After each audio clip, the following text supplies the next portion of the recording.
the spikes, death to these certain people that you know, the thoughts that go through the head. This is the most mature audiences only shit you've ever heard. Period. I hate your fucking guts. From Boston. Broadcasting all over the world. Send the soy boys home. 'Cause we ain't gonna sugarcoat shit. Drop down, let me give it to you. This is the Joe Cronin Show. Now, here's Joe Cronin. Joe Cronin.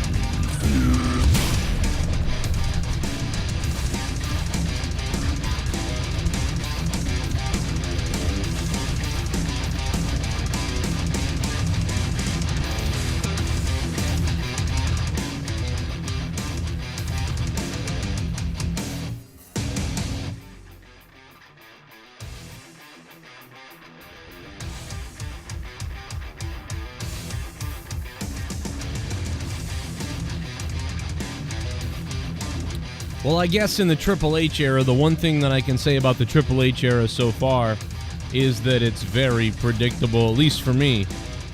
The only thing was Chad Gable didn't kick him in the balls. Chad Gable suplexed him on the outside in front of his family. To give the illusion that it wasn't going to happen, they had him exit the ring that was pretty cool, because I just think a lot of the crowd didn't see what happened, so it kind of took away from the shock of the crowd. Would have been better in the ring that way. But I like that they went to some originality and did it a little bit differently, rather than the mega predictable way of, doing it, right in the middle of the ring, because everybody would have seen that coming. So, yeah, I guess 10 hours ago, a lot of people saw this coming. A lot of people thought this was going to happen. Sami wins, hard-fought, close battle. Then they both embrace at the end, raise his hand. Then Chad boots him in the crotch, and they feud for 3 months.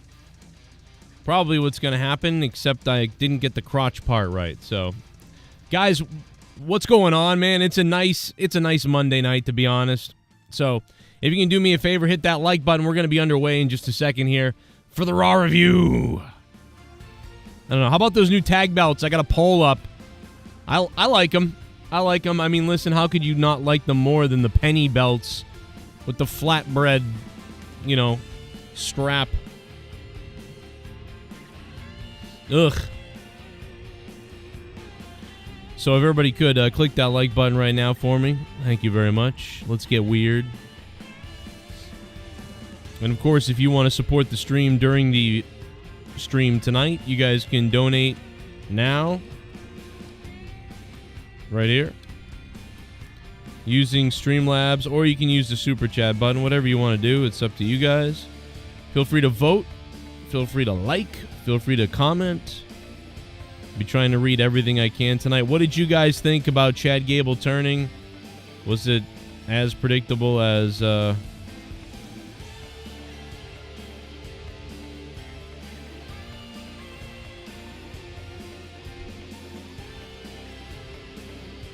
as I thought all day? Pretty much. I mean,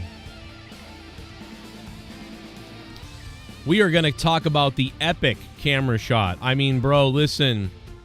We have to talk about the unbelievable friggin' camera shot. And yes, I'm wearing a Bruins jersey or a sweatshirt, because I was sick looking at all the Montreal Canadiens stuff all night. So I was ready to throw up. But it's okay. How are you guys doing? What an amazing camera shot, bro. We have buried Kevin Dunn. And one thing I just want to say. Vince McMahon was so good for so long. Kevin Dunn was so good for so long. But at a point, Vince McMahon became very stale, repetitive, same old, stale. He became stale eventually. Part of that was the corporate WWE's fault. Part of that was his own, just way of doing things we've been so used to for so long. the same thing kind of happened to Kevin Dunn, and I say this because, Kevin Dunn in the past has made amazing shots. You think about WrestleMania 12, Shawn Michaels coming down from the high-rise, the ceiling. So many other amazing WrestleMania shots and moments and video and cinematography over the years. But right after around 2003 or so, WWE just became overproduced, terrible. But there is a different look to it right now with these zoom-in wide shots, different style cameras, more cameras. They must have had more cameras in the Bell Center tonight than they've had anywhere, or maybe since like in a Raw that I can remember, or at least they utilized more cameras. The cameras they utilized, dude, tonight was kind of crazy. I should have counted. I didn't count all the cameras I saw, but there was a lot of goddamn camera shots. Or, you had like drone shots. You had that super duper wide camera zoom that's nasty. It's like this really expensive camera. They had that fixed somewhere. They had a drone shot, I think. They had a crazy crane cam shot that was nuts. I mean, let me tell you something, dude. Tonight, Monday Night Raw, dude, they had some wild shots out there. I give it up for WWE. The cinematography I tweeted it out because it was so good that I was blown away by it, dude. It was so friggin' good. I tweeted it out. Where's my tweet? Here it is. This is my tweet for the most part to a T, because this is really good. You got to give them their flowers, as they say, because this was solid. The shot and the shot from Uso leaving, going through the arena, outside the arena with Sami Zayn standing there, which was weird, by the way. Why is Sami Zayn out there standing there? But other than to make that entrance, but it was cool. I don't even care. It doesn't matter. It was so cool, it doesn't matter. Whoever came up with that Uso leaving camera shot to Sami entering camera shot, please make sure to kiss them for me. That was awesome. The idea, the shots, the cuts, the camera positions, technical director, the timing, and also the director. It was all top tier. It's so important. Like, that's the thing that got me, man. They had Sami Zayn. They had one shot of Uso all the way to the outside. And then Sami starts to enter, and the cameraman turns around, follows him into the arena. We see an exit from that area. We see an entrance into that area. And it's all one shot until the guy comes out. And then they go back to the regular camera shots. But then they don't just do that. Then suddenly they've got a rising cam, crane cam. I don't know if they had a drone or something. The shots were awesome. They had multiple different cinematic shots that they really utilized the Bell Center tonight. They utilized the fact that the Bell Center is a massive place. Like, they absolutely used that to their advantage by lighting up the house tonight to show you, look at all these seats. I don't know how many seats were sold exactly right now. I don't have the facts. I believe they were 700 seats shy of a sellout, right? The Bell Center can hold like 23,000 people. When it's a wrestling show like this with the big stage, I think it can hold about 17,700. I don't know those numbers. I'm guessing off the top of my head. Even you guys, if you want, can Google that now and you can tell me in the chat. I'll read it. I think it's 17,000 something on a wrestling show, or at least on this wrestling show with that stage and that setup. So they utilized the space and how much room they had with the Bell Center. 700 tickets weren't sold. I believe that was it. So they finally, I believe, lost their sellout streak tonight. But again, this was, I believe, the biggest building. I'm pretty sure the Bell Center is the biggest building that they've been in that's not WrestleMania. So, this was the toughest building to sell out of all the buildings of the last 6 weeks, I believe. Let me know if I'm wrong about that too, but I think so. And if that's the case, it would make sense that you just missed it. And, I saw some AEW people out there, and I'm not going to get tribalistic about AEW, WWE. I call it like it is. You know what I mean? I crapped on WWE in 2018 and 19 and 20 and 21. I shit on WWE, and I was loving AEW. And before that, I was loving NXT. And people were like, "Oh, you're an AEW shill. The WWE, you suck. You just hate WWE." No, I just like something when it's good, and when something is bad, I say I don't like it. But I don't fully hate it, because if I did, I wouldn't watch it and I wouldn't cover it. Thus why I don't talk about anything else but WWE and AEW. So I don't hate it. But the fact of the matter is, there was AEW people on there being like, "Oh, they didn't sell out." So it's like, bro, yeah, they didn't sell out, but they sold like 17,000 tickets, bro. 17,000. That's like 6 times what AEW is able to do. It's not like, that's a fucking stupid thing to say, bro. That's a dumb thing to say. Like, AEW goes someplace, they sell 2,500 tickets or 3,300 tickets. These guys just sold 17,000 something tickets tonight. I don't think Raw like crushed it tonight or anything like that, but I thought it was a smooth show for the most part. There should have been more to it, but there wasn't. That being said, I just really, really loved it, man. I love that camera shot with Sami Zayn coming in, Uso leaving, the crowd, the fans, the cinematography, the technical director who had to hit the buttons to switch the cameras, the cameramen who had to be in certain positions to make the shot at all, the director who was choosing the shots of when to go to them. Dude, this is a symphony that's going on, right? When you're producing a show, a sports event, or wrestling, or a theater, or whatever, and wrestling is like theater and sports combined, you are directing, you're the maestro, you're in that truck, but everybody's got to do their job. And man, with those shots tonight, everybody did their job. I will blow somebody tonight. That was listen, it wasn't like groundbreaking crazy for the industry, but like as far as WWE and wrestling shots go, it was award winning.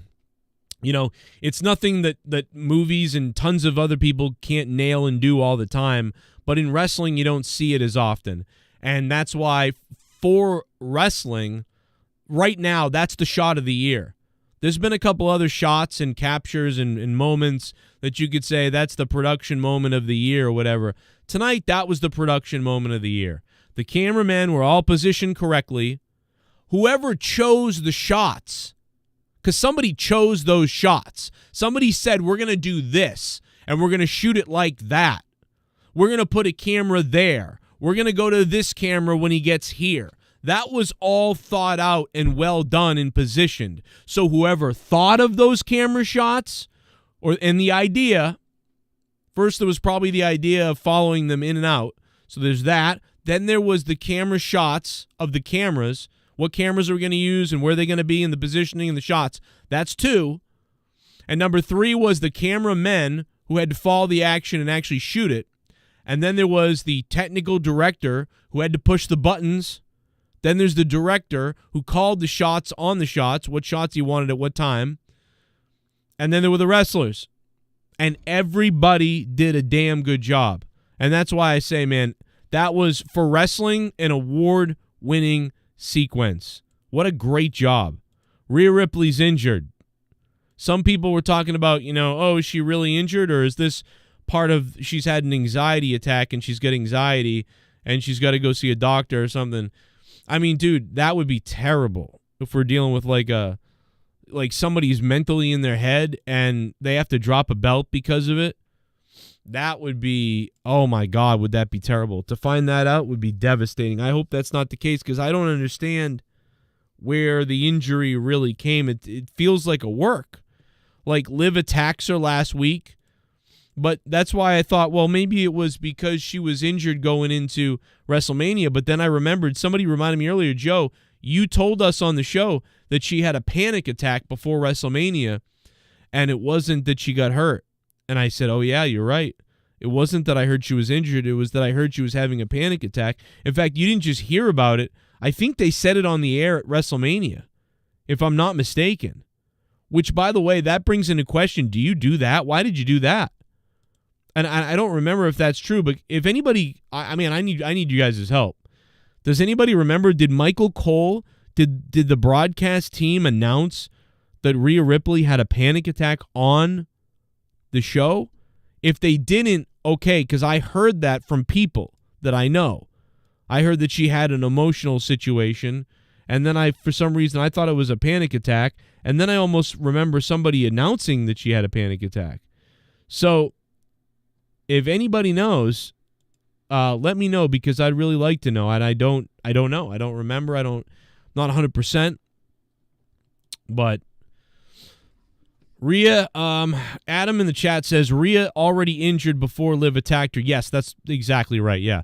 That moment is just scripted for Rhea. Exactly. Yeah. That's what I'm saying. So it's like Rhea, there was already something wrong with Rhea, and they're just trying to write her off TV. But my problem is, I heard she had an anxiety attack, a panic attack. So, but I also had heard that there was an injury before Mania. So like all these things rolled into one. But I swear to God that we heard that there was a panic attack involved. Okay, yes. So Valerie in the chat is saying she heard Michael Cole say that at WrestleMania. So there you go. Which, by the way, that is disastrous. What the hell is Cole doing? You know, like, why would you say that on air? I swear to God it was on air. I swear to you it was on air. And you go back on WrestleMania and probably let's hear it. Because I swear I heard it directly from somebody's mouth. I just don't think that's something you should be saying, that she had a panic attack. You know? By the way, guys, click the like button if you can. Stick the thumb up my ass if you can. I really appreciate the support. We're going to talk more about this. I got some people on Discord that want to talk about some stuff. We're going to play your donations. Those are coming up in just a second.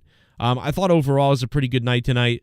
Last night we had a pretty good night. It's crazy. I put up a video about Tony Khan last night, and you know most of my videos do between 2,000 and 5,000 views. And it's been a while since I've had a video that really takes off, but that one really took off last night. It took off like crazy. It's up to 40,000 views, which is more than WrestleMania. We had 25,000 views every night.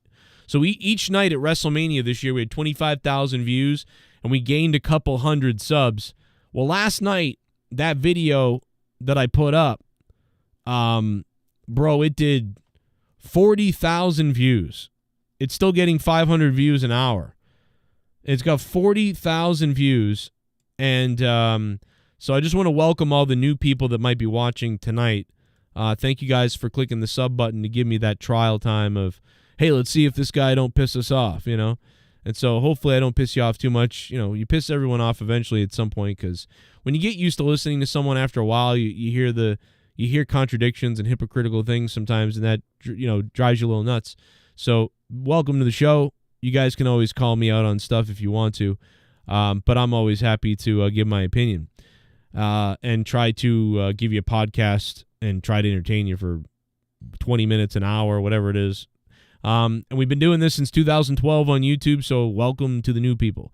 We had 200 subs overnight, as much as WrestleMania weekend, which is crazy. So thank you for that. We got some donations coming in. I'm going to play those in just a minute. The other thing was that, well, Rhea came out, talked about her injury.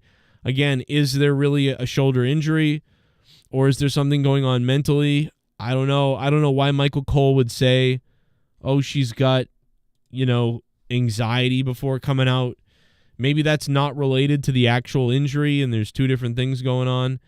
It could be that that's the case. So I don't know. But it just, at WrestleMania, it was weird that Michael Cole would say that. I thought that, we talked about that at WrestleMania. I said, geez, man, why would they say that? Like, and, you know, Becky Lynch had a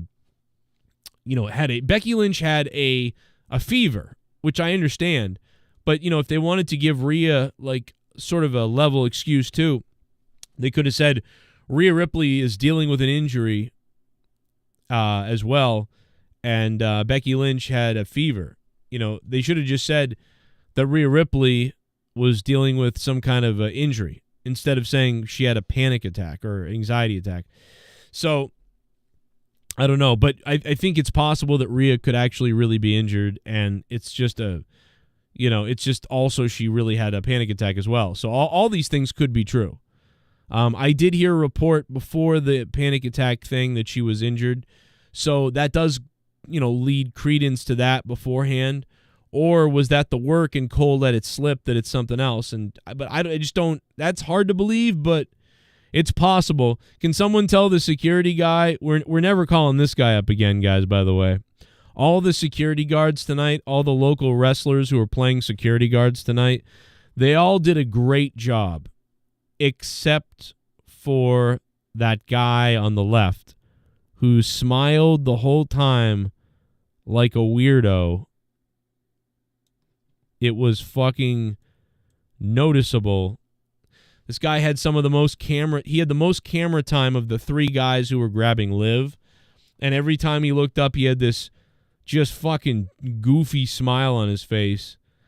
Like, instead of paying attention to Liv, like, he should be looking at Liv. He never looked at Liv. He always just kept looking over at the camera and the other people.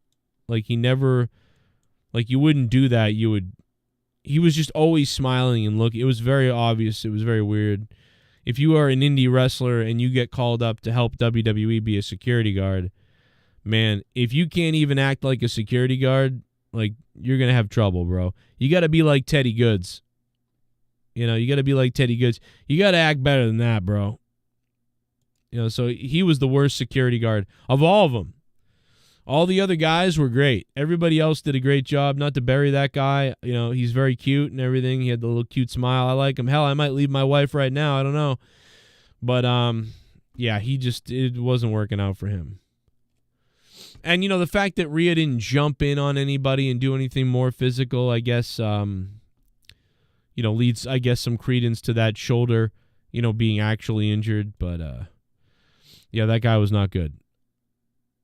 It was a weird, like, kind of weird backstage goodbye that Rhea had.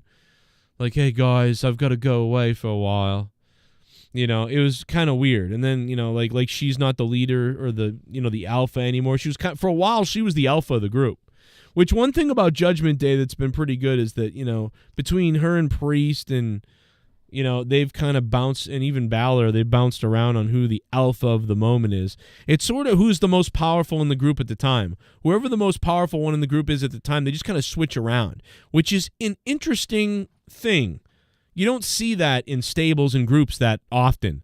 That sometimes this person feels in charge. This kind of felt like she's an injured puppy and going away for a while. And then Damian Priest is like the world champion. And he's like, well, okay, Rhea, goodbye. And it felt like he was kind of taken back over again as the alpha, which I understand. He tried to grab Liv's drawstring. Did you see that, Mastodon?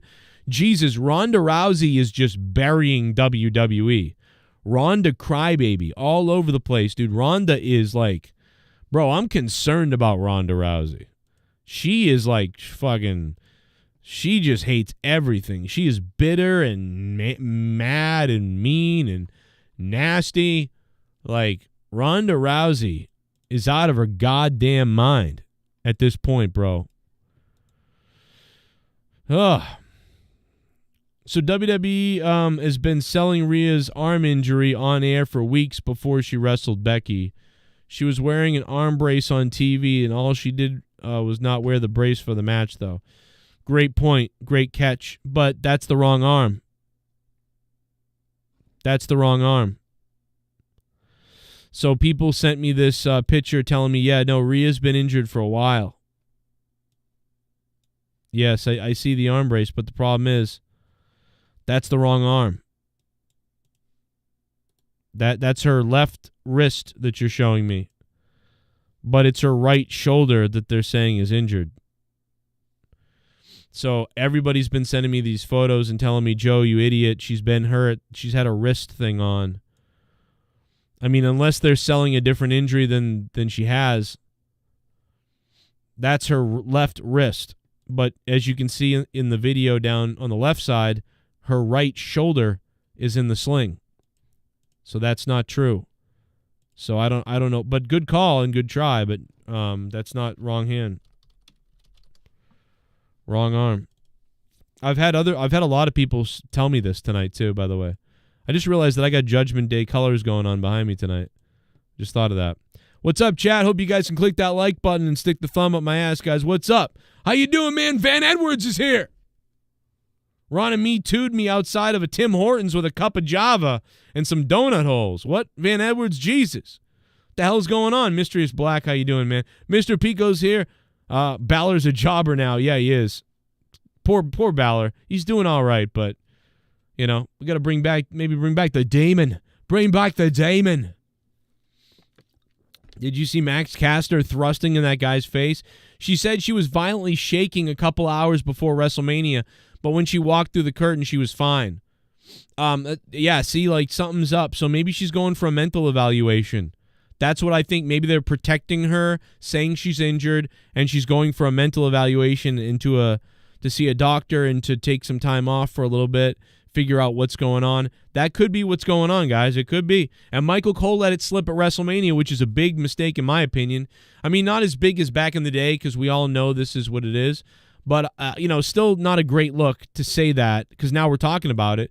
But you know what? Not everyone, nobody, I feel like maybe not. It's not a big deal because nobody even remembers. I feel like I'm saying this and half the people didn't even know what I was talking about. So does it really matter that much? You know? Still the wrong arm. The shoulder is a work. It's her wrist. Well, maybe it's the wrist, but they're working the shoulder. Why would they do that? I don't know. I'm not sure.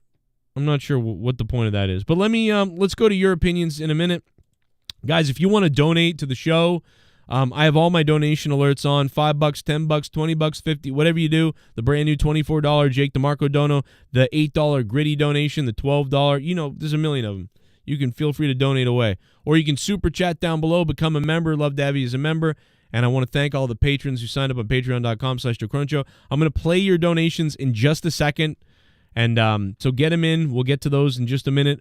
Sheamus returned tonight looking a little more plump, baby. Sheamus looked like he had a big feast or something. My wife walked in the room. She goes, oh, my God. Sheamus got big. Now, here's my theory as to why Sheamus is a little tubbier. I think Sheamus is a little tubbier because, number one, he's gotten older, right? He's an older guy now. He's like, I don't know how old Sheamus is, 45, 48. I'm not sure. But also, he had a neck injury that was pretty bad. And if I remember, I don't know this to be true 100%, but I believe for like 4 to 6 months he couldn't work out, right? Because of the neck injury. So he was really just sitting around waiting for the neck to strengthen. And then he started, workouts for a couple of months, and now he's back. And so to get back into full-on shape that he was in could possibly take him another, 2 months to 4 months, 2 to 4 to 6 months. So that could be why he looks like that. But it could be that it's just that time that the metabolism's changed drastically, and he'll always be a little thicker than he was. Because at one point before he left, man, he was ripped. Do you guys remember Sheamus? He was like cut. Sheamus was like ripped and cut, and you were like, oh, my God, bro. Sheamus looks amazing. What the hell happened? But now, dude, he's plumped up. And poor Ivar, once again, has to eat a friggin' pin for somebody. Ivar is such an amazing talent. Actually, Ivar trained me. Only for 2 weeks, but he trained me, Ivar did. And, of course, when Ivar trained me, he wasn't that much. The weird thing is when Ivar trained me, he wasn't much bigger than me. When Ivar trained me, I was 170 pounds, and Ivar was 205 pounds. So it's kind of crazy that he's this big of a guy. Bro, when this guy trained me, he was a small person. So, I mean, not a small person, but, my God, bro. He's my age, too, by the way. So that's the crazy thing. And he's from Lynn, Massachusetts. And I didn't know him as Todd, and I didn't as much know him as Ivar, but when I wrestled, he was just smaller. I mean, maybe he was always bigger than I remember, but man, to me he was He was a much smaller guy when I knew him. So, but once again, poor goddamn Ivar. You know? Because he's so great, agile in the ring. The guy could be a world champion. You know, the guy could be literally a world champion or intercontinental champion or something and go out there and put on these stellar matches, you know, for a large competitor now. So it just, you know, it just kind of sucks, you know, that he loses every single week. But you know what he's doing? He's getting people over. He's having good matches. So good for him. Because, I mean, he's just doing so well with putting other people over and making other people look good. And, you know, that's what he's there for. But again, Sheamus looking plump. So not bad, bro. I knew him as Hanson. You know, I always knew him as Hanson when he trained me. And he's always been very agile, very great, and it's so great to see him in the WWE. Yeah, so it's always great. Lots of people. Of course, he trained Sasha Banks, or helped train probably Sasha Banks and a lot of those people over there. There he is on SmackDown way back in the day. Pretty cool. But what else did I want to say before I get to the donations? I'm going to play the donos. So we called the Chad Gable stuff. I mean, unfortunately, in the Triple H era, the only thing that's been sucking in the Triple H era so far is that everything he does, I already know he's going to do, and I'm like, okay, this is going to happen. This is what I would do, and that's what's going to happen. I've been saying it for weeks. So if you've been watching this show, it's like I've been ranting on, oh, you know, Chad should turn on him. And lots of you guys have been saying your ideas about it. You know, Chad's going to turn on him and do this thing and the other thing. And, you know, it's interesting. It was so, I like how they did it. They made me think it wasn't going to happen for a second. And I'm like, oh, okay, it's not going to happen. But then it did. But I mean, 11 hours ago, we called the thing. I got it wrong, though. I said that he'd kick him in the nuts. Instead, he suplexed him outside the ring. Sami wins in a hard-fought close battle. Then they both embrace. At the end, Chad raises his hand, then boots him in the crotch. They feud for 3 months because somebody asked what's going to happen in the match. And so I wrote that down below, and that was, you know. They had some weird shots tonight with commentary where, you know, Sheamus came over and choked out Pat McAfee, and I think jizzed on him too. Cole was laughing about it. I thought that was kind of fun. So they had some fun little, you know, insider camera stuff, which I thought was kind of funny. Some of it was there was a lot of dad joke stuff tonight. And I know that it's funny, Cody referenced dad jokes. At one point, he was like, oh, you know, sorry, dad joke. Thanks for letting me have a dad joke. But there really were dad jokes a lot. Like, it wasn't just Cody that was dropping dad jokes. There was a lot of people dropping dad jokes tonight. Thanks to Maxwell Jones for subscribing to the chat or subscribing to my channel. Also, bro, he's back from the dead. OJ Simpson just subscribed to this channel. Now, I don't think it's the real OJ. I don't think it's him, but I do want to thank OJ Simpson. Well, it does say 1 after OJ Simpson, so maybe it's, I don't know, maybe they meant OJ 1, like he lived his whole life without going to jail or whatever. I don't know. I'm not really sure. He won because he got I don't know. I don't know what that means. But thank you, OJ1, for subbing to the channel. He didn't win last week, I'll tell you that. But appreciate that. We're going to go to the... Was there anything else I wanted to say about this show real quick? Hold on, let me see. Oh, yeah, the announcing, Sheamus, Triple H. Guys, the belts. Let's get to the belts. Let's get to the poll. We got to get to the poll. Triple H come out and announced, man, this crowd was ballistic for Triple H. This crowd was on fire for Triple H tonight, bro. They were giving it up for the game. Dude, did you hear the crowd tonight for Triple H? I almost shit myself. Dude, this crowd was like, yo, let's go. Triple H. They were friggin' on fire for Triple H. Look at this guy, bro. Look at him. Time to play the game. Time to play the game. Ah!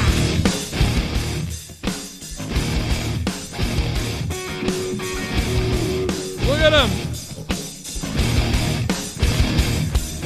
It's all about the game and how you play it. It's all about the cock, and if you can take it, I am the throbbing thing, you can suck it.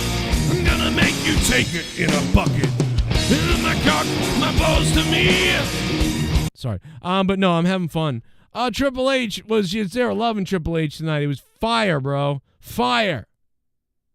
And then I thought Cody was actually going to come out, and I thought they were going to announce a new WWE Undisputed title. I thought that's what was going to happen. I didn't even think about it, and they were like, oh wait, it's the tag belts. My bad. So it's the tag belts. Okay. And then I was kind of like, oh man, all right, okay, all right. But man, then they unveiled the belts. And if you were to, I would say the old titles, the penny titles, whatever we want to call them the penny titles. They suck, by the way. The straps look so flat and fat and weird. But the new belts, I think it was Steven Langenheim called them the pizza belts, which, I get it. Big round pizza. I got to be honest, bro. I mean, it's definitely an upgrade, right? No matter what, it's got to be an upgrade. I like that it's the world title theme on the belt. There's this new theme on the belts for the world title. And now they all go together. The women's one looks like that. The world title looks like that. And now the tag belts do as well. It kind of looks like a samurai's shield, but it's okay with me. I like them. I like them. I would say I wouldn't say I don't know about awesome, and I don't know about all right. And I know that I made the poll. Maybe I should have made it better, and you can vote on the poll right now. But I would say that somewhere between awesome and all right is where I would put these belts. And if I had to choose, I'm gonna go with awesome if I have to. I think I'd rather pick pretty good or not pretty good, because that'd be like all right. But I'd say like, hey, I like them, all right. Hey, I like them. Awesome. I would say that, hey, I like them, but that's not on the poll. So I'll go with awesome. I'll default to awesome. So I'll say that. I think they're on the bottom end of awesome, but they're really pretty good. I like them overall. I would say maybe 7.8 out of 10. If you were to go like an exact scale, 7.8 out of 10, maybe round it to an 8. And, the penny belt titles were like a 5 out of 10 or something. So I think an improvement. So I like the belts. Good stuff there, in my opinion. Looks like you guys agree. 43% of you say awesome. Do I have this? Do I have it? Yeah. 43% of you say awesome. 36% of you say all right. That's a thumbs up overall. Only 14% said crap. And then 8% couldn't compute. So I know that happens. Now let's go to the donations. I want to hear from you guys. I think that's about everything I really wanted to get to. Drew was left out a little bit tonight. There was no CM Punk. So the show did feel a little bit hollow. I got to be honest. Or did I miss CM Punk? Because I walked away for 10 minutes. So, guys, did I miss CM Punk? And I saw Drew. He kind of got angry in the back. I saw that. That was okay.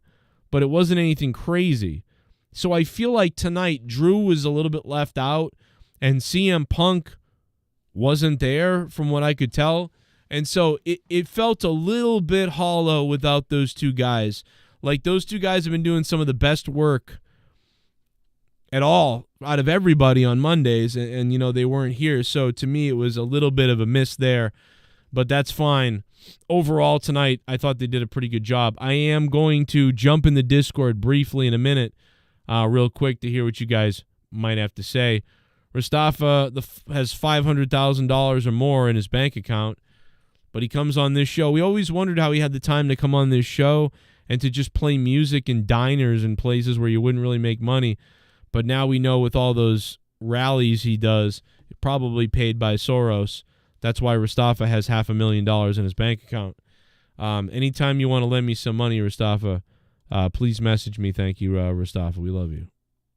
Super Chat Party. Super Chats. Vote Alice, the new fiend.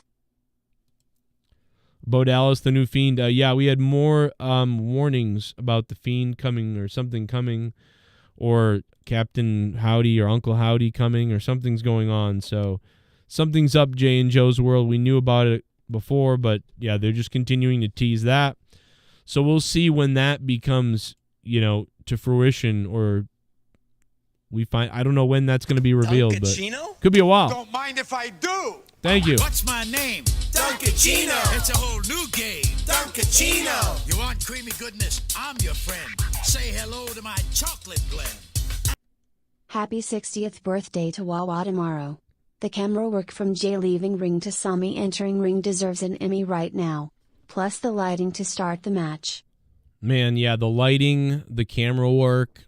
I don't think Real Hollywood would ever acknowledge this, unfortunately. But as far as wrestling goes, it was award-winning from a wrestling standpoint. Like, WWE is burying AEW. And listen, I like AEW, and I've been a huge fan of AEW. But WWE is burying AEW at this point. Like, they're burying them in every way you can do it. The numbers, the attendance, the stories, the wrestlers, the talk, the narrative. Who's in whose head. Like, it's unbelievable. It's unbelievable. Really is. So, I don't know, bro. WWE is crushing it right now. Haystacks Monet. Was that Haystacks? Haystacks, thank you so much, dude, for the $11. Shout out to, that place is, you love eating there, don't you, Haystacks? We love it. Thanks for the donation, Haystacks. I've been going to wrestling shows for over 30 years. $11. Never in all that time have I ever felt, until last Sunday, that my security, my safety, my life was in danger at a wrestling show. Did you see Matt Hardy tweet the QR code from RAW? Seems like the Woken One is back. Oh, that'd be amazing. Can you imagine if Matt Hardy was back?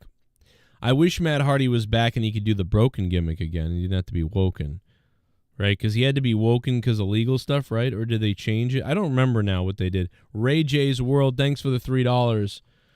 Man, I would love it if Matt Hardy would go full broken again. I love that character. That's the best thing Matt's ever done. So Shit bomb. Anybody that don't like it, fuck off. Love the show, Joe.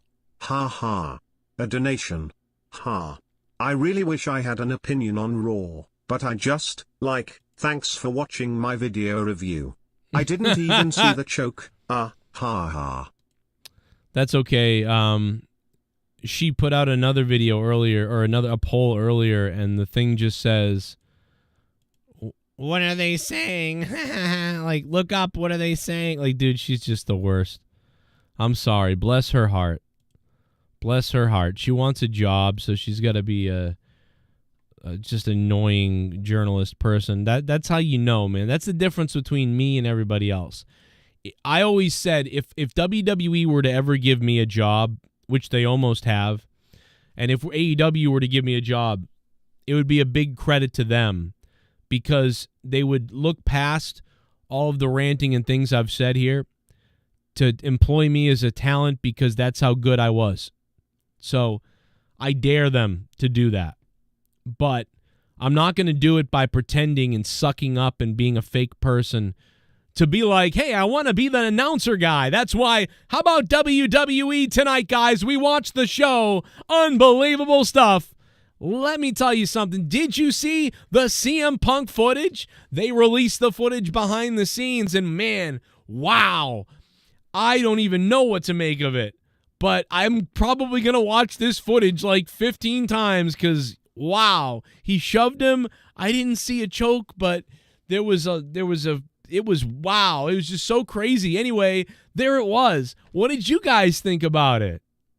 I'm I'm Danny Salad Tosser. Now, I'm going to go work for Fightful, and I'm going to go work for Wrestling Inc., and I'm going to go work for Busted Open Radio, and I'm going to go work for KMFDM 102.5, and I'm going to go work for the WWE on the side, and I'm going to go work for this radio station and this wrestling journalist website, and I'm going to work for this next website, and I'm going to call Dave Meltzer and say, hey, can I do some videos on your site as well? That's right. I'm going to put myself out there to as many places as I can, and that's how I got all my subscribers, by going to other channels and becoming a known face there and then telling them to come watch me, Danny Salad Tosser, on my channel, and eventually I'll have 150 subs.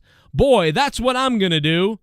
Or I could tell it like it is and give you my opinion as a male without showing my skin. And I could come on here and I could just give my opinion from scratch with 0 subs on my own channel since day one, dropping the facts and the news and the comments and the opinions right here and not go sucking everybody off everywhere else for a little bit of their audience. Yeah, I can get 150,000 subs too if I do that. Anyway, just saying. Did it all on my own. Shit bum. Jay shoving that fan is like realizing that poutine is from Dollar Tree. Oh my God, Jay. Yeah, when Jay shoved that fan in the blue shirt at the end, that was funny. I mean, the guy wouldn't get out of the way, he's walking in the shot with his phone like, ah. See, that's the new problem now. Back in the day, everybody would be so fixated on you, they'd see you coming and they could move. Now you're trying to get through all these zombies because they're just looking at their phone like, hey, look, that guy's walking by. It's like, dude, why don't you just wave to the camera and then interact with the wrestler as he's walking by? Because then you'll be on TV. You can go back and watch it a million times. Why are you taking time off to put your phone? Like, it's just funny. I don't know, bro. So he gave him a shove. Not bad, bro. Not bad. Super chat party. When Vince wants a sniff before buying, must see. Oh my God, guys. Do you understand the video that Botch Club on Instagram, 70,000 followers on Instagram, Botch Club on Instagram. Do you know the video that they have up right now? You have to go check it out. Trust me. Shit bum. Trust me on that. SmackDown almost drew 2.5 million rating. WWE is wow. Fire. WWE is crushing it. The ratings are slowly going up. Slowly going up for the first time in 3 years. For the first time in 3 years, WWE's ratings aren't declining over and over again. They are slow. They slowly petered out. Remember, petered out? We talked about that months ago. Now they're going up. Non-wrestling related, but have you heard that they are making a rated R Ninja Turtles movie? Oh my God, please. Please tell me that's true. For the love of God, tell me that's true. We have been dying for an adult Ninja Turtles forever, since the first Ninja Turtles in 1990 or whatever it was. That first one was dark, and it was the best one. Please tell me it's real. Please tell me that's real. Joe Jones is Christ. Farsec. Thank you for the $1.99, man. Joe Jones is Christ. I appreciate it. Thank you, bro. That is great. That is amazing news. If anybody, hey, man, now's your chance to donate if you want to. Oh, my God. Thank God it's true. Oh, please. Please give me a good Ninja Turtles, not some woke piece of shit. Oh my God, please. Party. Going to say the rosary that WWE does not put the title belt onto Nia Jax. Also, I think Jackie Redmond feared for her life when Drew killed that TV. Hey, Stacks Monet, thank you, bro. Stacks. Oh no, Raphael better not be dead. Raphael's my favorite turtle. I'll be pissed. Why would Raphael? If he dies in it, Shit bomb. that's different. But Then starts the WWD World Wrestling defecation.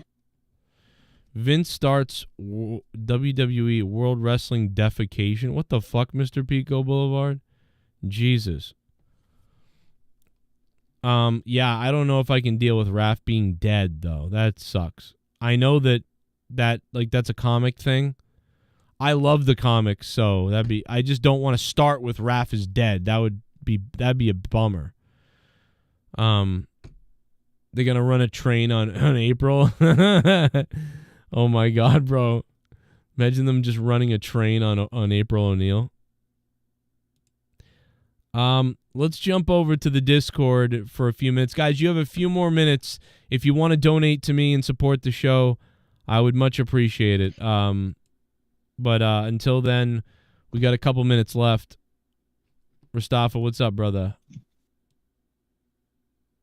Still $80,000 in debt? Yeah. It's okay. Don't worry. There's a lot of people that are probably doing worse than you. You're doing good. Do you know anybody that owes the IRS $80,000? Oh no, dude. There's people that are millionaires that owe literally disciple that. Yeah, or but, practically like in the millions. So yeah, but they're millionaires. Super chat party. Yeah, and you can't recover because they only have credit. Yes, it's very true. It's called The Last Ronin and it's going to be R-rated and very dark. That's awesome. I kind of like that idea. I just don't like Raph is dead. That would, bro. Here's the other thing. If the movie is basically taking off from the original 3 movies, like let's say the original 3 movies in this new movie are canon. The turtles are now grown up or a little bit older, and it's canon and they make it darker, then I'm game. But like, I don't know, bro. If it's just here's the turtles, new version of the turtles, but Raph is dead. How can you start that way? Maybe I'll.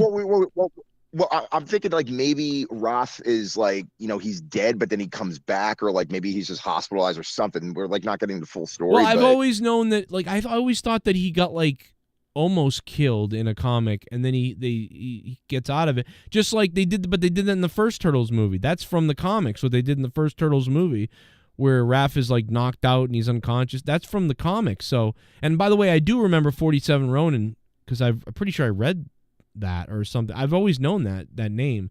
So I used to read the comics when I was really little, and I barely remember now. It's like Wolverine crippled. Anyway, we'll go back to wrestling. But the Turtles thing sounds awesome. Please be good, and we'll talk about it later. Sorry. Go ahead, Mustafa. What did you think of tonight?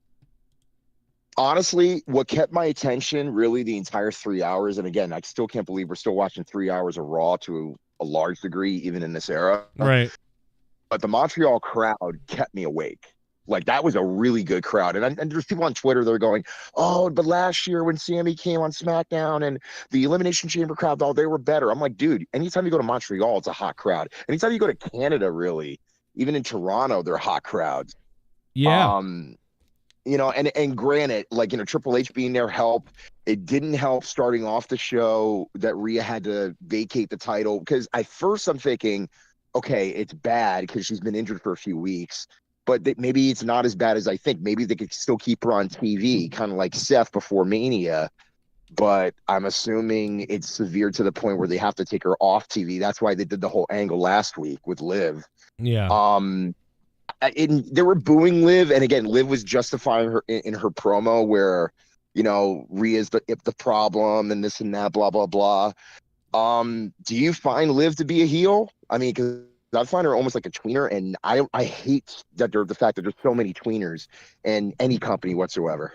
I haven't liked Liv at all. However, the first part of her promo tonight afterwards was pretty good, where she was like, that's just the beginning and stuff. She actually did a pretty good job. It's weird. Tonight, Liv did a better for Liv than, like, I didn't like the ending part where she like shook her head all weird and like walked away. That was really terrible. But before that, her promo was one of the better Liv promos I've heard. It's still not great, but it's better for her.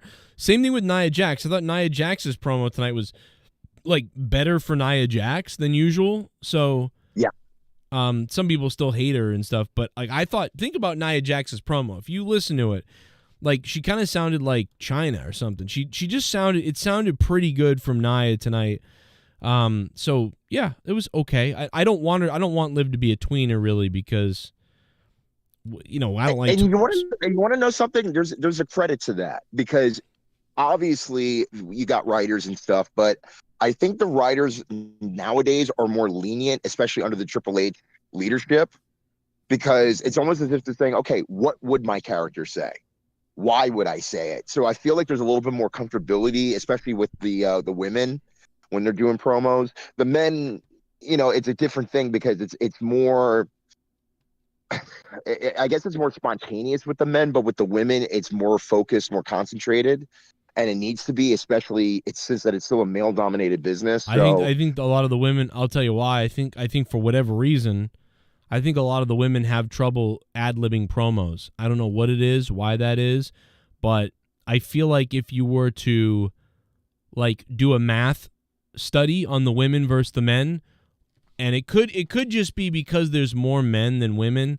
It's a numbers game, right? It's less common that you'll have a person who can freestyle stuff and make it really good. It's harder to find. So if you have 100 men in the company and you have 48 women in the company, you're going to find more men that can cut a promo than women. And so that's just the numbers game. But it does feel like more men seem to go off the cuff, whereas more women in the company tend to be scripted. I don't know what that means. It just feels that way. I could be wrong. I don't know. It could be a confidence thing because remember, it's live TV. It doesn't matter if it's 2-hour show, 3-hour show, or whatever. Plus also the idea of executing it and you're making sure that you're hitting all your marks. And it could go for men and women. I'm not saying that women don't have the capability of doing it. It's just that I think for them, they have something to prove in so many ways. And especially when it comes to different parts of the show where it's it could be segment 3 or it could be segment 7, no matter what, the time slot is, they have to, especially coming after a match that's really good. And you don't want it to, go from a high all of a sudden to a low, even if it is a promo. So, it's just the practice. And I mean, one of the most confident talkers other than Bianca or Jade or somebody like that is Rhea, which is another reason why I hate the fact that she's not going to be on TV. Because at least we could do promos and cut promos and, boss Dom around or boss Damien around or somebody, but hey, she's got to go away. She's got to heal up. Trish Stratus actually put out a tweet early on tonight, basically congratulating Rhea on her reign and, let her take the time away, which is very difficult for many wrestlers who are on the grind. There's that word again. And she's going to take time off, go home, and pretty much heal up for I guess I don't even know how long she's going to be out for. Do you know? It sounds like a couple months. Maybe. My gut tells me that if she's not back by SummerSlam, she'll be back by Survivor Series. Oh, I think she'll be back. I think she'll be back by June. Let's say by June 10th, Rhea will be back. I believe. Really? Yeah, okay. I don't think she'll be gone that long. I don't know how severe the injury is. I mean, usually wrist injuries, depending on what it is, it could take about maybe 2 or 3 months. But again, I don't know, you know what I mean, if it's more than that, mental as well. Because again, as she said, she had a panic attack 2 hours before she went out for her match. I can't believe Cole said that. Can you believe Cole said that? We really glossed over that at WrestleMania. He said that at WrestleMania, hey, she had a panic attack. Well, yeah. Well, I mean, I think it empathizes. You listen to that crowd.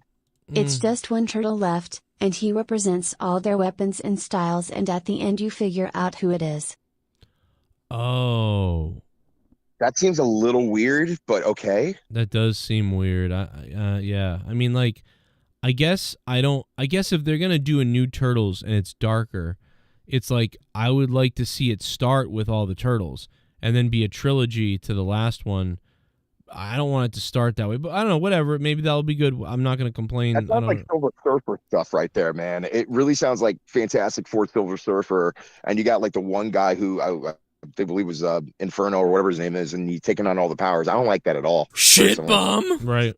Liv, another wannabe edgy Harley Quinn. Yeah, she just didn't. She never knows what she really is. Although I think tonight was one of her better promos. I think she should definitely be a heel because she just doesn't work as a face anymore at all to me. She's annoying. Like, they're gonna push her like Alexa Bliss. That's how I look at it, like original Alexa Bliss, not the Fiend's assistant. yeah, that's what it feels like. That like I'm a mean bitch type of thing. Like I'm a mean girl type of thing. Which, even though she's 5'8" and she can, again, I'm not judging her, but it's just like she has a lot to prove, even at not only at that size, but then also at the level of somebody like a Charlotte or somebody like a Rhea or somebody that are just dominant athletes. Not to say that she doesn't work her ass off, but she's got a lot to prove. Thank you, 89J Stubbs, and thank you to the Goon for the donations. Okay, but a couple minutes left. Anything else about with the new titles, the matches tonight? Yeah. Like, again, I don't mind the titles. I think they're better, obviously, than the nickel and penny titles that we've had since Bret Hart introduced them years ago on Raw. I mean, again, it's a step up. I mean, again, I'm still old school about like those original WWE titles from like the late 80s, early 90s. Actually throughout the 90s, as a matter of fact. It's probably my favorite title as far as tag titles go. But hey, they're better than nothing. They're gold. They're considered the world titles. Somebody said in the chat earlier, it's like, oh my god, they look like the Pizza Hut titles or something like that. And I was like, well, I'd rather have those than something I don't believe in. And WWE goes through a lot of expense to really create titles, whether we like them or not. And just the idea from the concept and what's going to be on them and this and that. So I can only imagine how long it took to get those titles made. Yeah, they're good to me. I like them. They do look like pizza titles. That's funny, but they look it's better than the other ones. I gave them a 7.8 out of 10. So 8, maybe rounded up to an 8. They're pretty good. I like them. Yeah, and it's funny, you talked about the Drew thing earlier, right? Where he kicked it over the TV and how, I believe Jackie, that's her name, he felt more in fear. I was like, I'm thinking when I'm watching this, I'm like, damn, she's actually more in fear of her life than Tony Khan. Yeah, what a mess. Did you see that video I put up the other day of Tony Khan, like, and then guys, ROH is coming up next, and it's gonna be he is trying to sound like Mick Foley as Mankind. Yes. I'm telling you, dude, it's a work. Dude, he sounds like Mick Foley. I wanted to put the Mick... You know what we should have done that is put the Mick Foley music over him talking. Oh, my God, bro. Maybe I'll just go play in traffic, Vince. Here's the thing. My daughter has an OnlyFans. I got 13 words for him. How much wood could a woodchuck chuck if a woodchuck could chuck wood? Remember that? Oh, yeah. Oh, God. But, dude, overall, I mean, I thought Raw, if it wasn't for that crowd, I probably would have snoozed. So I gave it a 7 to be nice. Right. So I gave it a 7 out of 10. It would have been a 6.5 normally on my take, but I think this was a decent Raw. The ending was actually really good because at first I'm thinking, okay, they're not going to turn Gable tonight, even though they're hinting at it. And then I figure, okay, it's 10:58. There's 2 minutes left. Could it be? And then they go for that German. By the way, the camera work just on that shot alone was so good and came out of nowhere as soon as he was done kissing his wife and Sami gets penned on the floor. Awesome. How about that one shot was like award winning, that outro to intro and then all the camera shots they had when Sami came in. Oh, dude, him with the Canadian flag just coming down. And because, dude, normally when you see like a championship victory, like I remember when Eddie Guerrero won the title and he came out on SmackDown and the crowd's going crazy and stuff like that, because you don't see that really anymore or at all. And I literally go on Twitter and I says, that's actually probably the top 10 entrances I've ever saw on Raw. Yeah. And yeah, you could talk about the beer truck and all that other stuff, but just a natural entrance in your hometown and you go over in your hometown. That was pretty sweet. Yeah. Because the history of Montreal as far as like, in wrestling where, Montreal, Quebec, Canadians are very passionate about their wrestlers. And if they feel like they get screwed or they feel like they are not given the proper respect, it's almost as if it's like, again, it's kind of like their hockey team. It's like they don't get to win and it's just like, screw this. We hate this. We hate our own team. But everybody was a winner tonight in that crowd because it was an awesome crowd. And they were doing Olay chants all night, even before the Sami came on. I get pissed off listening to that, but that's only because I'm a Bruins fan and we hate them. But they really utilized the Bell Center tonight for its just the spaciousness, right? They used the size of the Bell Center to their advantage with all these planned out shots, man. From whoever chose these ideas to who chose the camera types to the execution of that, the technical directors, the cameraman, the director, everybody. Like, it was The really. timing was so good. This was The one timing. of. Oh yeah, no, that's the thing is all of them had to come together. First of all, they all had the ideas. Then they executed the ideas with the timing. It was like a symphony. This is they don't get acknowledged enough for this, but tonight, this was one of the best nights shot, produced, cinematography, whatever you want to call it, of wrestling in years of, like, I don't even remember. This was one of the best You want to know what nights. can really make this better? And and again, Triple H will never read my tweets probably, but I want to like mention, like, they need to bring back the music videos for the entrances. Don't just put the names on the screen or the images on the screen. Bring back music videos, because in a lot of ways, I mean, nowadays, like, you can literally just get a video, you know, somehow, some way, like, you know, back in the day, like, you know, you somehow Take a look around Hillary and see. Oh my God, that scared the hell out of me. Everyone loves me.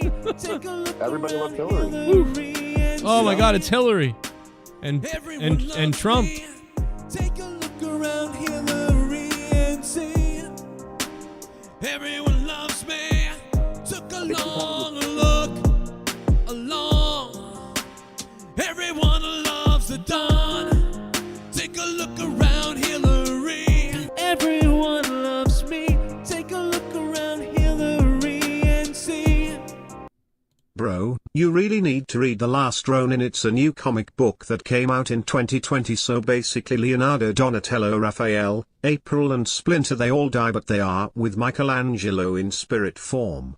I'm telling you, bro, you need to read this. Well, you just ruined it for me. No, Yeah, I just, that sounds like a horrible universe or alternate universe in a No. lot of ways. Damn. no, but Jay and Joe show. Thank you for the donation. I don't know. Do I want to read it though? Like, maybe I do. I'm gonna have to read it. This sounds very interesting. All right, I will check it out. Thank you for the donation. The $15 drop. That's why I didn't remember it. I'm like, I don't remember reading that though. I've read so many Ninja Turtles comic books back in the day, up until about, I think I stopped reading comics in 1999 or 2000, and I didn't read a lot. I read a lot of, but I read a lot of X-Men, Ninja Turtles, and then like some various other little ones. But for the most part, I didn't get too crazy into comics. Just X-Men and Ninja Turtles mostly. So yeah, so and a lot of times it was like one or two reads, and then that was it. So that's why I always have like a very loose with the comics. But anyway, closing thoughts on Raw. Rastafa, you got one other thing? Overall, I mean, it felt right. I mean, especially with the crowd. I don't know what the ticket gate was as far as if they actually did sell it out. And I'm curious, going forward without Roman or without Rock, can they continually sell out venues and break records and all that jazz, you know, in this current regime? We'll see what happens in like the next couple of weeks, because we still got the Saudi show and Backlash coming up. Other international shows. They got the one in Germany. They got the one in Toronto.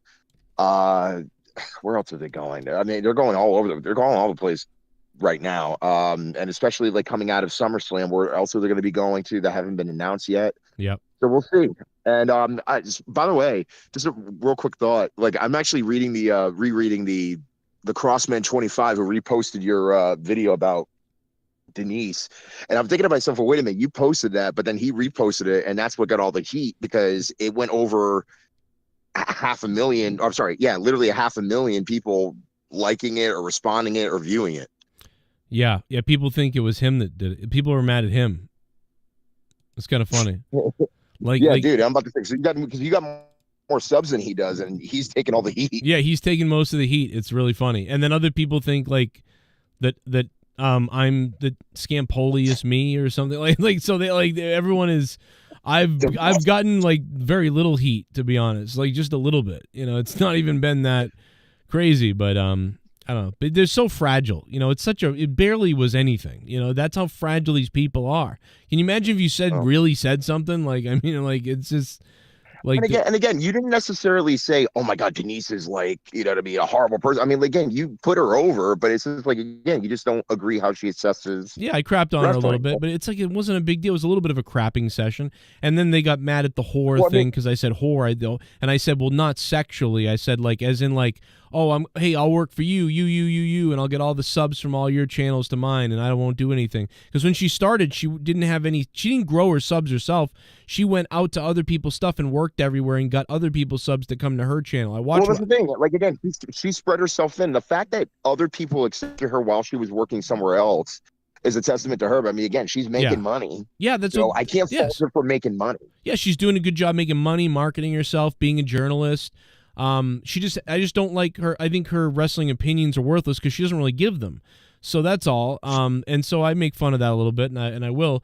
But then I said, but they were like, "Oh my God, how could you call a woman a whore?" And I'm like, well, first of all, I said whoring herself around, and then I said not sexually, but I just poor choice of could I used a better term? Yeah, I could have said like she's but I couldn't think.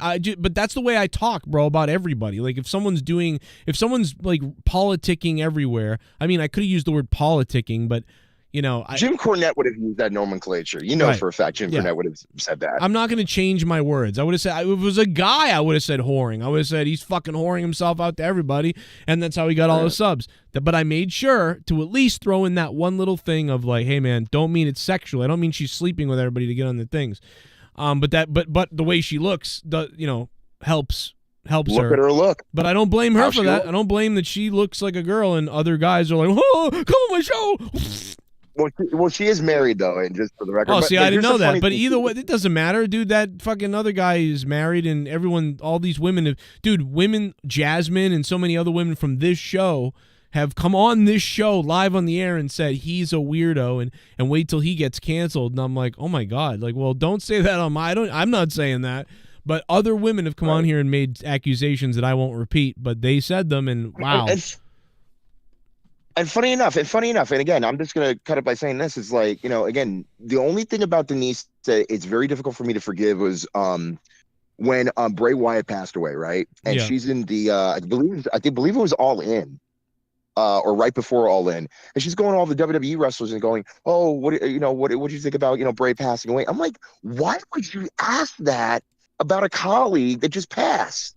Don't do that. Bro, she's not a human. That's what I'm trying to say. Like, she's just a weird... She's not a human. She's not to me, she's a robot. She wasn't the only person doing that. But like from her though, I was like, come on, girl, like don't do that. She even Big Show's like, I know you're trying to do your job, but I'm like, dude, that's not doing your job. That's being a dumbass. Yeah, it's putting people on a spot to be miserable. It's just not a good. Don't do that. Yeah, it was a bad time. It's cheap heat. It was literally. Yeah, it just I don't know. It's like, hey, we're trying to promote all this stuff, and it's hard enough with that. Now you're gonna talk about that. I get it though. I don't fully blame her for it. It's just I think my problem with it is the way she asks it. She asks it like any other question, like, well, with all it just doesn't feel right. It feels gross the way she. I don't know what it was. Like someone else could say. And by the way, she got a lot of heat for that. Even people that were very dedicated to her and follow her. I'm like, yo, bro, I agree. That was horrible.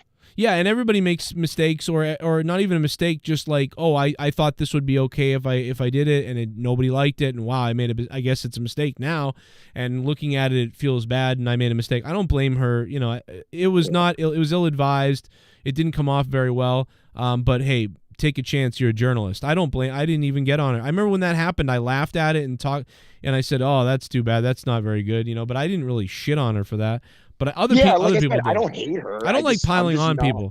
I don't like piling on people either. Like, it's fun to make fun of it, but Yeah, like again, like for the record, I don't hate anybody really because it takes a lot for me to do that. But at the end of the day, it's like I don't subscribe to like a lot of the things that she's done necessarily. But again, like I don't mind her. She's a nice lady based upon what I had met and seen. But other than that, as far as her work rate, I really don't have an opinion on it. Yeah, she's just there, she'll be a good journalist, good question asker, and that sort of thing, hosty person.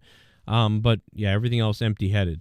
That's it. I give Raw tonight a, I don't know, 6 out of 10, 5 out of 6. I don't know. I was gonna say, yeah, I normally would give it a 6.5, but I'm actually gonna give it a 7 just because of the crowd. Yeah, I'll give it a 6.5 tonight. Really, really pretty good stuff for the most part. One of the better Raws that I've seen in a while. And good ending. Very predictable, but good ending. And the crowd helped everything, like you said. And the cinematography, the camera shots, and the spaciousness of the Bell Center all And added the risk. And Yes. the risk of doing that too. Like, Yeah. If still Vince's time, we wouldn't have been getting all that risk. And like Blake said, we'll try it. If it doesn't work, we won't do it again. Yeah, it was I great. was just about to say, mention we wouldn't have been getting that if we were still under the previous era. Oh yeah, this felt different. It felt different. It looked good. This is I'll remember tonight, like probably for a while. Like it stands out because of the Bell Center's uniqueness, the cinematography's uniqueness, that shot that they had. There was an atmosphere. So tonight will be a somewhat memorable night because even more so than when The Rock beat up Cody in the rain. No, I think that also will always stand out to me because of that. Again, the cinematography outside and the way that looked. But like this was different. This was more about how they shot in the arena. That was more of a backstage brawl that I hadn't seen shot like that before. So it's just another rung of like, wow, that's one of the best backstage shot segments in years. And wow, tonight was one of the best overall shots in an arena of the show in years. So they're adding to their tally as far as I'm concerned. So that's it. What did you guys think of those two segments with Awesome Truth, where they got the belts and then the interview? Just the comedy? Oh my God, I seen both on YouTube and I was laughing. Well, it was pretty good. It was all right, and the belts looked great. So. It wasn't like the best from R-Truth, but it was fine. It was passable. It was just nice to give him, an ovation, and it was just like we had to acknowledge them, and it wasn't. Yeah, there wasn't that. Triple H was more memorable with his entrance, but good that they got the belts. Right. Let's be honest. Under the previous era, we would have never gotten Awesome Truth at all.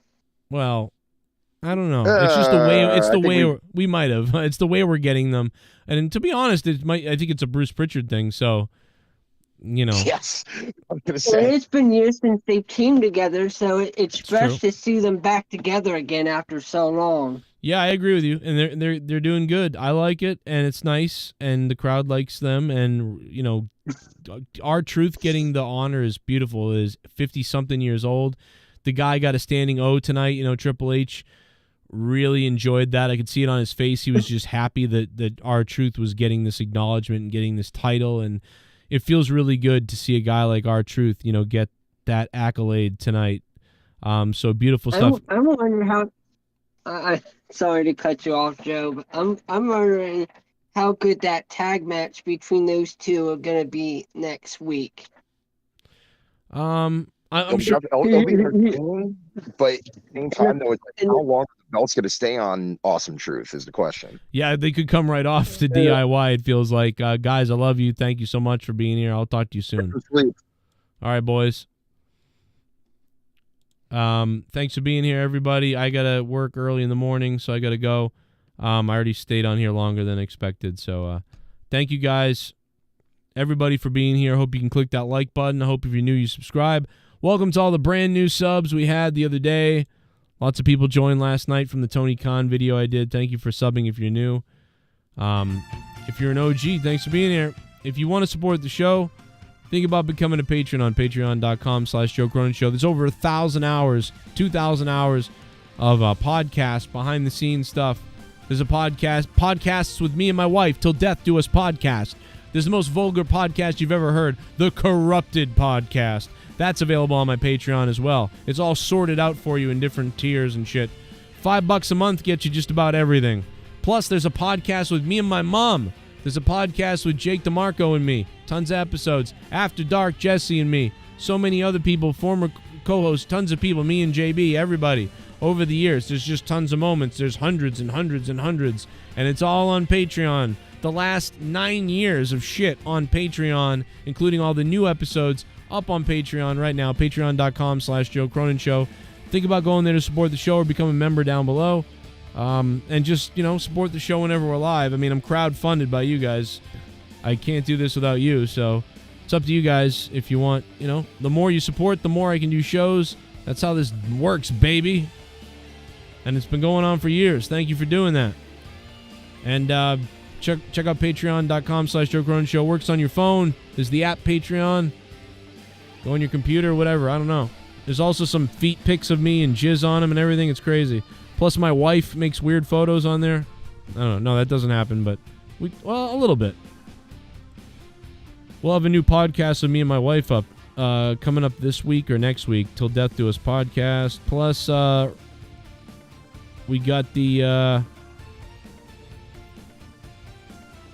note to self where I basically will, have little comments I make as I'm anywhere on my phone, and I record them and I upload them. Note to self. Morning Madness, my other podcast, that's on there. There's so many podcasts on there, bro. It's endless if you look at the podcast. There's 20 episodes, 50 episodes, 100 episodes, 200 episodes, 70 episodes, 13 episodes, just a bunch of different shit. Plus every little song and goofy thing we ever did, 180 of those are up. I mean, my Patreon is loaded. Or you can just donate privately, paypal.me/Joe Cronin Show. I don't know, but it's up to you. Save the show. Keep it on the air. And if you're rich, help. Help me. Help! Oh my God, help me! Sorry, good night, everybody. I'll see you tomorrow night for Tuesday Night Rage.